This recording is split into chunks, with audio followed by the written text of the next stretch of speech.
Hooggantoota biyyoota garaagaraatti xiyyataa ture qaama isa dhaga'uu dhaban malee mootummaan mataa shiroo keessaa jedhu kana dhimma bahuudhaan uummata nagaa dhiiroo isaa yookaan gurgurtuu kanneen uummata Oromoo irratti raawwataa akka ture bilisummaan keenya iyyuu qabnaa akka immoo teenyee ilaallu kan jedhu waraanni bilisummaa Oromoo jiraannaan adda bilisummaa Oromoo qaama qalbii isaa guutuu fuudhee sirna mootummaa kana fuuldura dhaabachuudhaaf aleessaaf akkas qophiin isaan hojjechaa ture. Uummanni keenya uummanni Oromoo bal'aanis immoo isa kana hubatee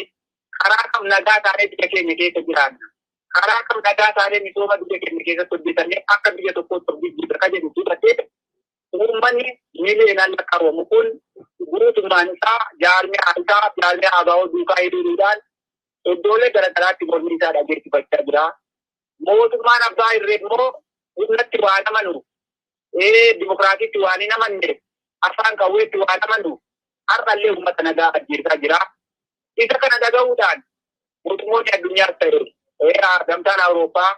kana dhaga'uudhaan yookaan immoo arguudhaan sirna har'a mootummaan kun mootummaan Itoophiyaa jedhee waan kun ittiin bulchu kun sirrii akka hin taane hubachuudhaan uummata hundaaf akka gaditti yookaan akka dhaga'anitti ifatti qophii akka sanaa irra kaa'uun baay'ee gammachuu nutti horaachuudha